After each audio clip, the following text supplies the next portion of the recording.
अस्सलामुअलैकुम बिस्मिल्लाहिर्रहमानिर्रहीम अल्लाहुम्मा सल्लि अला मुहम्मद व अला आलि मुहम्मद व बारिक व सल्लिम अलैहि। अपने तमाम स्टूडेंट्स को, उन तमाम व्यूअर्स को एक दफ़ा अपनी इस नई वीडियो में मैं दोबारा खुशामदीद कहूँगा। जिस तरीके से वो मेरी वीडियोस को लाइक कर रहे हैं, सपोर्ट कर रहे हैं मुझे, और मैं बड़ी ज़्यादा इन्फॉर्मेटिव वीडियोस उन तक पहुँचाया जा रहा हूँ। तो हमारा सिलसिला जो वीडियोस का जारी हुआ, जो हम BCom, BBA और एसोसिएट डिग्री प्रोग्राम्स के लिए, एडवांस अकाउंटिंग के लिए जो ख़ास तौर पे हमने सवाल शुरू किए, डिबेंचर्स के हमारे टॉपिक चल रहे हैं। और क्वेश्चन नंबर 11 जो है आपकी सुहेल अफजल की बुक का आज हमारा टॉपिक होगा इंशाल्लाह। तो हम ज़रा फ़ौरन सवाल की तरफ चलें ताकि आपका भी कीमती टाइम बच सके। सवाल मैं थोड़ा सा पढ़ दूँ आपके लिए, क्योंकि आज के सवाल पेपर पॉइंट ऑफ व्यू से बहुत ज़्यादा अहमियत के हामिल हैं। जिसमें से थोड़ा सा सवाल को आगे लेके चलने से पहले एक छोटा सा मैं इंट्रोडक्शन यहाँ पे दे दूँ। हमारे पास दो तरह के यहाँ पे डिबेंचर्स पाए जाते हैं। कुछ डिबेंचर्स एक तो होते हैं जो कि सिंपल डिबेंचर्स होते हैं, लाइक हम इसको परसेंटेज डिबेंचर्स कह रहे होते हैं। कुछ हमारे ऑन डिबेंचर्स होते हैं।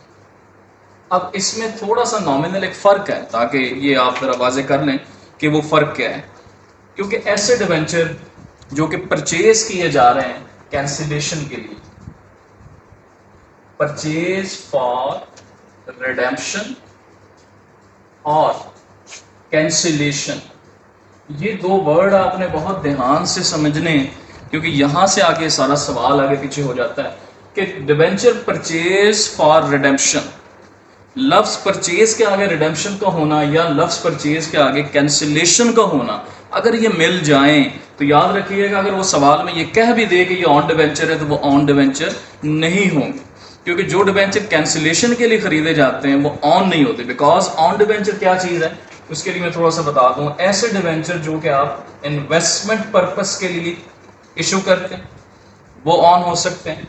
ये डिबेंचर्स आप वापस खरीद के अपने पास रख सकते हैं, या इन डिबेंचर्स को आप री इशू कर सकते हैं। ये अलग से खरीदे जाते हैं और अलग से इनको कैंसिल किया जाता है।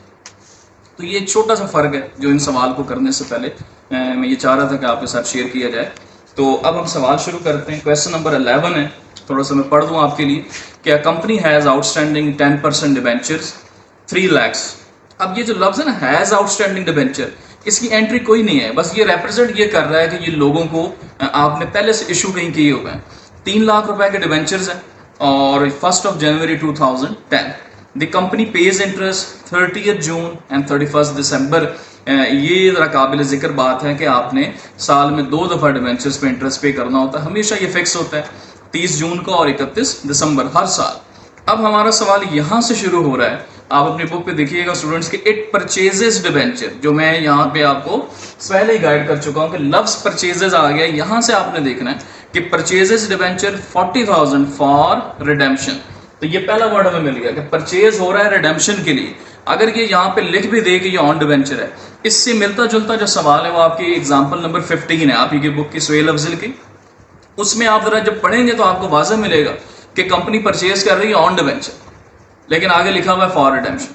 तो जिस तरह मैंने अभी कहा कि परचेज किए जाए डिबेंचर्स रिडेम्पशन के लिए या कैंसिलेशन के लिए, वो ऑन लिख भी दे तो वो ऑन डिबेंचर नहीं होंगे। बहरहाल it purchases debenture 40,000 31 March 102 come interest. तो एक नई टर्मिनोलॉजी यहाँ पे आपको मिल रही है कि कम इंटरेस्ट और एक्स इंटरेस्ट, ये क्या चीज़ होती है, बड़ी अहम डिबेंचर्स के लिए एक बड़ी टर्म है। तो ये भी आपके साथ शेयर कर दूं, उसके बाद हम सवाल की तरफ चलेंगे। हमारे पास एक टर्म आती है एक्स इंटरेस्ट। ये इससे मुराद ये होता है कि आपका जो सूद है, यानी कि जो इंटरेस्ट है, वो शामिल नहीं होता इस अमाउंट के अंदर। एक्स इंटरेस्ट में इंटरेस्ट शामिल नहीं होता, जबकि इसके अपोजिट एक टर्म होती है जिसका नाम है कम इंटरेस्ट। ये वो अमाउंट होती है कि इसमें सूद यानी कि इंटरेस्ट शामिल होता है। कम इंटरेस्ट का मतलब इंटरेस्ट की अमाउंट ऑलरेडी ऐड हुई भी है। तो एक्स इंटरेस्ट से मुराद कि आपके इंटरेस्ट की अमाउंट ऐड नहीं हुई। तो एक छोटा सा ये डिफरेंस था, ये आप ध्यान में रखिएगा। अब हम अपने इस सवाल को आगे लेके चलते हैं, चूंकि हमारी एंट्री शुरू हो रही है यहाँ से कि डिबेंचर्स परचेज किए गए हैं 31 ऑफ मार्च 2010। तो अब हम जनरल एंट्रीज पे आते हैं। 31 ऑफ मार्च 2010, तो हमारे पास ये 10% डिवेंचर्स हैं, तो हम हेडिंग यहाँ पे एंट्री कर रहे हैं 10% डिवेंचर्स। साथ ही हमने लिखा इंटरेस्ट ऑन डिवेंचर। अब ये मैं आपको थोड़ा सा यहाँ पे बता दूं कि ये क्या है। क्रेडिट किया बैंक और क्रेडिट हुआ profit on redemption of debentures. अब मैं थोड़ा सा यहाँ पे ऐड कर दूं कि ये है क्या, क्योंकि अभी हमने पढ़ा कि हमने इंटरेस्ट पे करना है हर 30 जून और हर 31 दिसंबर हर साल। लेकिन चूंकि अब हम ये डिबेंचर खरीद रहे हैं साल के दौरान, 31 ऑफ मार्च को खरीद रहे हैं, अब क्या होगा। जिस तरीके से अगर आपने किसी शख्स को अपने यहाँ जॉब पे रखा और आफ्टर 31 एवरी मंथ आप उसको पे करते थे, इन बिटवीन किसी भी वजूहात की बिना पे आपने उससे निकाला, लेट सपोज आपने 17th को उसको निकाल दिया जॉब से, तो इट मीन्स वो फिर अपनी जो तनख्वाह आपसे क्लेम करेगा वो 1 to 17 करेगा।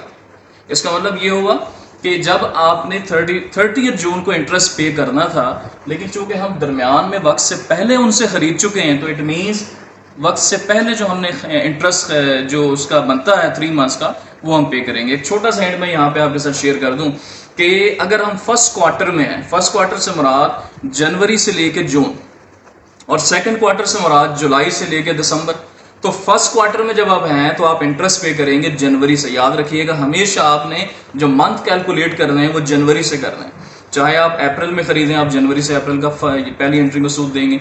और जब आप सेकंड क्वार्टर में चले जाते हैं, अगस्त में, सितंबर, अक्टूबर, जब भी आप खरीद रहे हैं, तो आप इंटरेस्ट पे करेंगे, जो कैलकुलेशन लेंगे वो जुलाई से लेंगे, क्योंकि 30 ऑफ जून आप इंटरेस्ट पे कर चुके होंगे।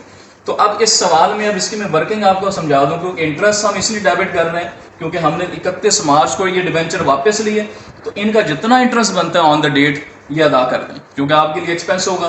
बैंक हम इसलिए क्रेडिट कर रहे हैं क्योंकि पेमेंट करनी है, और चूंकि ये डिबेंचर कैंसिल होते हैं, तो जब भी डिबेंचर कैंसिल किए जाते हैं हर कंपनी को एक नॉमिनल प्रॉफिट जरूर होता है, तो डिबेंचर जब कैंसिल हो तो ये प्रॉफिट आता है। अच्छा, अब हम इसके लिए एंट्री क्या करें, तो एक बहुत आसान तरीका जो मैं अक्सर अपने स्टूडेंट्स को करवाता हूं, और वो ये है कि 1 2 3 4 की कैलकुलेशन है, बड़ी आसानी से आपको समझ आ जाएगी। नंबर 1 की जो कैलकुलेशन वो ये है कि आपने नंबर ऑफ डिबेंचर लेने हैं। नंबर ऑफ डिबेंचर हम कैसे लेंगे कि हम ये डिबेंचर कितनी मालियत के खरीद रहे हैं। 40,000 यहाँ लिखा हुआ, आप इसको डिवाइड कर दें। एक डिबेंचर हमेशा फिक्स है 100 रुपीज का होता है, इररिस्पेक्टिव ऑफ दिस फैक्ट कि यहाँ पे वो 102 कम इंटरेस्ट पे ले रहा है। आपने इसको नहीं देखना, आपने डिवाइड 100 पर ही करना है, क्योंकि डिबेंचर की फेस वैल्यू ही 100 होती है। तो working number 1, number of debenture, जितनी अमाउंट के आपने डिबेंचर खरीदे आपने उसको 100 पे डिवाइड किया। Working number 2, interest. इंटरेस्ट आपने फेस वैल्यू पे लेना होता है 40,000 जितने के आप खरीद रहे हैं, और मल्टीप्लाई बाय परसेंटेज। परसेंटेज जो आपको सवाल में गिवन हो गए, 10% डिबेंचर थे, तो 10/100 इनटू मंथ्स। तो चूंकि हम ये खरीद रहे हैं 31 ऑफ मार्च, तो गोया मैंने आपसे कहा था कि मंथ आपने जनवरी से शुमार करने हैं, तो जनवरी, फरवरी एंड मार्च, क्योंकि 31 मार्च है, मार्च पूरा इंक्लूडेड है, तो 3 मंथ्स का इंटरेस्ट ये आप पे करेंगे 3/12। तो ये हमारी अमाउंट बन जाती है 1000 रुपीज। तीसरी वर्किंग आपने ये करनी है, क्योंकि 1 2 हो गया। थर्ड वर्किंग ये है कि आप इसको कम इंटरेस्ट पे खरीद रहे हैं या एक्स इंटरेस्ट पे खरीद रहे हैं। क्योंकि इस सवाल में बड़ा वाज़ेह लिखा है कि हम 102 कम इंटरेस्ट पे से खरीद रहे हैं, तो आप यहाँ पे हेडिंग दें कम इंटरेस्ट। तो डिबेंचर्स की तादाद है 400 और 102 पे आप इसे खरीद रहे हैं, मल्टीप्लाई कर दें 40,800, ये अमाउंट आ जाती है। अब ये जो 40,800 है, अब हम करेंगे क्या, याद रखिएगा जो कम इंटरेस्ट हम, मैं इससे पहले बता चुका, ये वो अमाउंट होती है कि जो हमने इंटरेस्ट शामिल की भी होती है। तो गोया बैंक के आगे वो अमाउंट आती है जिसमें इंटरेस्ट ऐड हुआ होता है, तो कम इंटरेस्ट की अमाउंट हमेशा बैंक के आगे आएगी 40,800। 1000 आपका इंटरेस्ट आपने कैलकुलेट किया, ये आ गया। डिबेंचर्स के आगे फेस वैल्यू आती है, फेस वैल्यू जितने का आपने खरीदा वो 40,000 का था। आप डेबिट साइड पे देखें तो 41,000 की अमाउंट है, क्रेडिट पे देखें बैंक में 40,800 है, जो हमारा डिफरेंस आ रहा है 200 का, ये हमारा प्रॉफिट हो जाएगा। तो इस तरीके से हमारी पहली एंट्री मुकम्मल हुई। अब हम साथ ही आगे पढ़ते हैं, सवाल को आगे कंटिन्यू करें, तो आगे उसने लिखा है कि it further purchases for cancellation, दोबारा वही वाली बात कि डिवेंचर दोबारा फिर परचेज हो रहे हैं, लेकिन कैंसिलेशन दोबारा। तो जो डिवेंचर कैंसिलेशन के लिए आ जाएं परचेज के बाद, अगर वो ऑन लिख भी दे OWN ऑन, तो वो ऑन डिवेंचर नहीं है, वो सिंपल डिवेंचर है। तो यहाँ पे मजीद उसने परचेज किया है 60,000 के डिवेंचर 31 अगस्त। अब हम ये जानते हैं एज पर रूल 30 जून का इंटरेस्ट ड्यू है जो हमने पे करना है। तो इन डिवेंचर्स को 31 अगस्त आगे जाने से पहले हम 30 जून का इंटरेस्ट पहले पे कर लें। तो अब हम यहाँ पे हेडिंग देते हैं 30 जून 2010। एंट्री हम करेंगे interest on debenture to bank account. अब इसमें हम अमाउंट कैसे लिखेंगे, इसकी एक छोटी सी वर्किंग मैं यहाँ कर दूं। 30 जून की हम इंटरेस्ट के लिए यहाँ पे कैलकुलेशन कर रहे हैं फेस वैल्यू, क्योंकि टोटल डिवेंचर थे 3 लाख, जिसमें से आपने 40,000 के कर दिए कैंसल्ड। तो जो डिवेंचर कैंसल्ड हो गए इट मींस वो तो अब आपके खाते से निकल गए, आपके अकाउंट में शुमार नहीं किए जाएंगे। अब जो आपके पास रिमेनिंग डिवेंचर्स रह गए हैं, वो जो रिमेनिंग आपके पास रह गया है वो रह गया 2,60,000, क्योंकि 3 लाख में से 40,000 निकल गए। 10% वाले ये डिवेंचर हैं, और जो रिमेनिंग है चूंकि ये तो लोगों के पास है, इसके लिए आप पूरे 6 मंथ का इंटरेस्ट पे करेंगे जनवरी से लेकर जून तक। तो यहाँ पे 6 मंथ का इंटरेस्ट ये आ गया 6/12, तो इसकी अमाउंट बन जाती है ऑलमोस्ट 13,000 रुपीज। तो इस 13,000 की एंट्री हम यहाँ पे इस तरीके से ये कर देंगे। तो ये हमारी 2 एंट्रीज पूरी हो गई। अब हम चूंकि हमने जितनी भी एंट्रीज करनी है क्रोनोलॉजिकली करनी है, तो अब 31 अगस्त जो उसने दोबारा डिवेंचर परचेज किए, परचेज की दोबारा सेम एंट्री आपने दोबारा यहाँ कर ली। आपने डेट लिखी 31 अगस्त 2010, 10% डिवेंचर्स, साथ ही आपने इसका इंटरेस्ट पे किया, interest on debentures, bank credit हुआ पेमेंट के लिए। और चूंकि ये डिवेंचर भी कैंसिल हो रहे हैं तो प्रॉफिट होता है, तो profit on redemption of debentures. अब इसकी वर्किंग वही दोबारा 1 2 3 4 वाली। अच्छा, अब यहाँ पे मैंने 3 पे वर्किंग रोकी, अब यहाँ पे आगे मैं आपको बताता हूँ भाई 1 2 3 4 क्या चीज है। वर्किंग नंबर 1 उसी तरीके से, सबसे पहले नंबर ऑफ डिवेंचर। अब यहाँ पे कहा गया कि 60,000 रुपए के खरीदे जा रहे हैं, तो आप इसको 100 पे ही डिवाइड करें, क्योंकि मैंने आपसे कहा डिवेंचर फिक्स है 100 रुपीज का। इसके बाद उसके ऊपर आप इंटरेस्ट कैलकुलेट करें। Number 2 working, interest face value पे आएगा 60,000, 10%। अब चूंकि मैंने कहा था डेट वाइज आपने चलना है, तो 31 अगस्त सेकंड क्वार्टर। तो सेकंड क्वार्टर में जुलाई और अगस्त, क्योंकि हमने अब जुलाई से गिनने हैं तो 2 मंथ्स आते हैं, क्योंकि 31 अगस्त है तो अगस्त पूरा काउंट होगा 2/12। तो ये अमाउंट 1000 हमारे पास आ गई। अच्छा, अब थर्ड नंबर पे, क्योंकि यहाँ पे तो उसने सवाल में कहा था कम इंटरेस्ट पे खरीदा जा रहा है, और इस क्वेश्चन में ये कह रहा है 96 एक्स इंटरेस्ट पे खरीदा जा रहा है। तो यहाँ पहले हम एक्स इंटरेस्ट की अमाउंट लिख रहे हैं। हमारे डिवेंचर जो हमने खरीदे 600 और 96 कम इंटरेस्ट की अमाउंट है, तो इस तरीके से अमाउंट बन जाती है 57,600। चूंकि बैंक के आगे वो अमाउंट आती है जो कि कम होती है, कम स्टैंड्स फॉर जिसमें इंटरेस्ट ऐड हुआ होता है। क्योंकि इस सवाल में एक्स इंटरेस्ट है तो कम इंटरेस्ट हम खुद निकालेंगे बैंक में लिखने के लिए, और कम इंटरेस्ट का मतलब है इंटरेस्ट ऐड हो। तो ये जो एक्स इंटरेस्ट की अमाउंट है इसमें इंटरेस्ट ऐड नहीं है, हम इसमें इंटरेस्ट ऐड कर देते हैं, ये जो 1000 है, तो ये अमाउंट बन जाती है 58,600।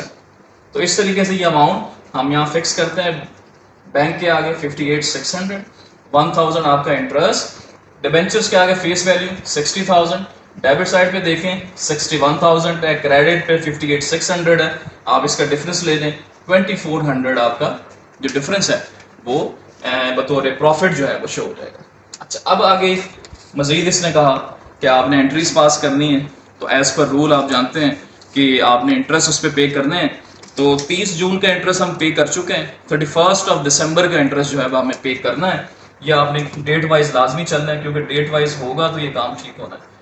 तो 31 दिसंबर एंट्री बनी interest on debenture to bank account. अब इसमें हम अमाउंट कैसे लिखेंगे, इसकी छोटी सी वर्किंग, क्योंकि ये सवाल अगर आप इस वर्किंग के तरीके से करेंगे तो इंशाल्लाह ये सवाल आपके लिए सबसे आसान बन जाएगा। तो अब इसके लिए वर्किंग दोबारा हम इसी तरीके से ये वाली वर्किंग करेंगे कि टोटल 3 लाख थे, जिसमें से जो आपने कैंसिल किए वो 40,000 का पहले हुआ और 60,000 का ये हुआ। तो जो रिमेनिंग रह गया आपके पास वो रह गया 2 लाख का।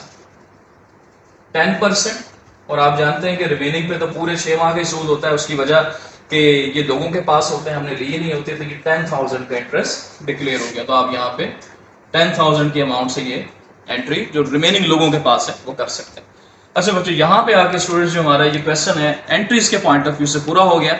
अब हमने क्लोजिंग एंट्रीज करनी है। ये हर साल के इख्तिताम पे जरूर, क्योंकि इसके बाकायदा नंबर हैं, जो नहीं करेंगे तो यकीनन वो नंबर उनके जो पूरे क्वेश्चन है उसमें से काट लिए जाएंगे। और बहुत सीधी सी एंट्री है, हमने 2 एंट्रियां क्लोजिंग करनी है। फर्स्ट इंटरेस्ट को क्लोज करना और दूसरे नंबर पे इस प्रॉफिट को क्लोज करना। आप तीनों एंट्रीज में देखें, पहली वाली में इंटरेस्ट डेबिट है, इंटरेस्ट डेबिट है, इंटरेस्ट डेबिट है, और यहाँ पे भी इंटरेस्ट, इन चारों एंट्रीज में डेबिट है। जब हम इसको क्लोज करेंगे, आप जानते हैं interest on debenture final account के अंदर प्रॉफिट एंड लॉस में लिखा जाता है, तो प्रॉफिट एंड लॉस अकाउंट और क्रेडिट हो जाएगा इंटरेस्ट ऑन डिबेंचर अकाउंट। अब इसमें अमाउंट कैसे लिखें? बहुत सीधी सी, आप इन सबको प्लस कर दें। ये इंटरेस्ट 1000 से डेबिट है, ये 13,000 से 14 हो गया, ये दोबारा 1000 से 15, और ये दोबारा इंटरेस्ट 10,000 से डेबिट है, तो ये कुल अमाउंट बन जाती है 25,000। तो ये अमाउंट आपने लिख दी। तो इस तरह ये पहली क्लोजिंग हुई। दूसरी क्लोजिंग ये हमारा प्रॉफिट ऑन रिडेम्पशन है 31 दिसंबर, ये क्रेडिट है। जब हम इसको क्लोज करेंगे तो ये डेबिट हो जाएगा, profit on redemption of debenture, और क्रेडिट हम करेंगे कैपिटल रिजर्व। क्यों? क्योंकि ये प्रॉफिट है और ये कैपिटल का पार्ट बन जाता है।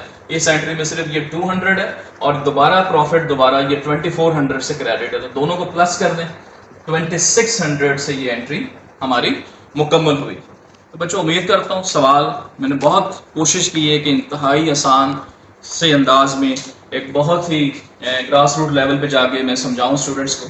तो अगर आपको मेरी काविश पसंद आ रही है तो मेरी वीडियोस को सब्सक्राइब करें, लाइक करें, अपने दोस्तों के साथ शेयर करें, क्योंकि बहुत ही अहम टॉपिक है, ऐसा टॉपिक जो पेपर में आता है। और मैंने अक्सर देखा है कि ये स्टूडेंट्स जो हैं ये चैप्टर छोड़ जाते हैं क्योंकि ये वर्किंग उन्हें समझ नहीं आती।